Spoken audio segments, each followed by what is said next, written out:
Shalom, perkenalkan nama saya Yonatan Lobelini Budi dari Prodi Manajemen NIM 28922505156. Di sini saya akan mempresentasikan materi pertemuan kedua dengan mata kuliah Manajemen Operasional.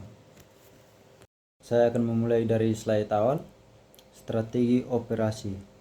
Perancangan suatu barang dan jasa, kualitas perancangan proses, pemilihan lokasi, perancangan tata letak, sumber daya manusia, dan rancangan pekerjaan. Berikut manajemen rantai pasokan, persediaan, penjadwalan, serta pemeliharaan yang diterapkan guna menghasilkan tujuan yang efektif sesuai dengan strategi organisasi tersebut. Yang berikut ada visi misi. Visi, suatu pernyataan menyeluruh tentang gambaran ideal yang ingin dicapai oleh organisasi di masa yang akan datang. Misi, tujuan dasar pemikiran yang melandasi keberadaan suatu organisasi. Pernyataan misi menghasilkan batasan dan fokus organisasi serta konsep dalam menjalankan perusahaan, di mana misi menyatakan adanya suatu organisasi. Strategi, rencana suatu organisasi untuk mencapai misi dan tujuannya. Strategi-strategi ini memanfaatkan peluang dan kekuatan, menetralkan ancaman serta menghindari kelemahan sehingga setiap wilayah fungsional mempunyai strategi untuk mencapai misinya dan membantu organisasi mencapai tujuan keseluruhan. Mengidentifikasikan misi dan strategi.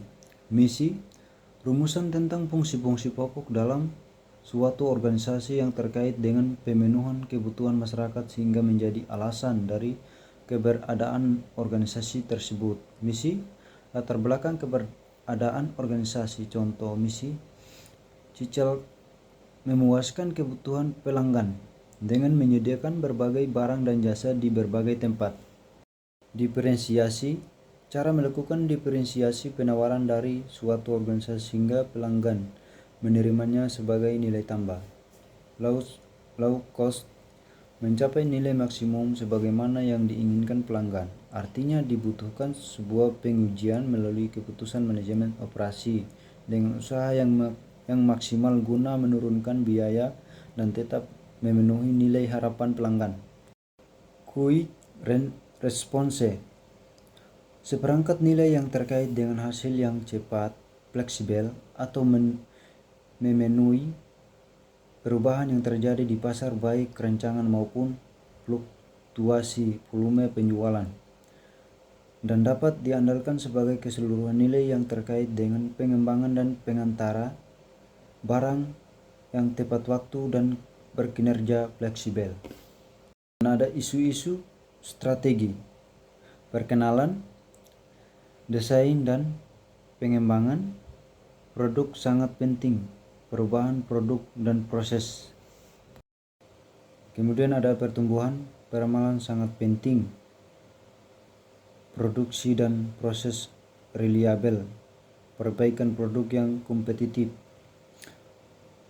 Ada kedewasaan, standarisasi, perubahan produk, kapasitas optimal, meningkatkan stabilitas proses fabrikasi, rendahnya keahlian tenaga kerja.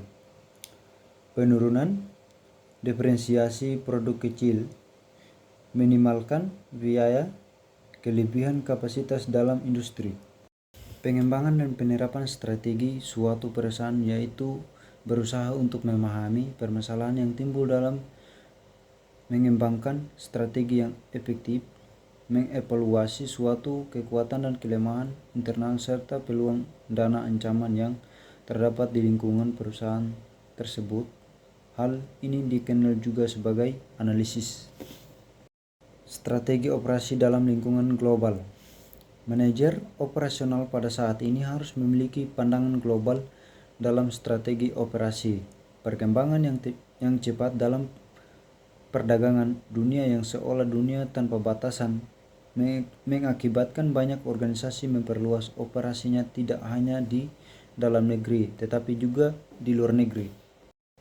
Hubungan bisnis korporasi dan manufacturing.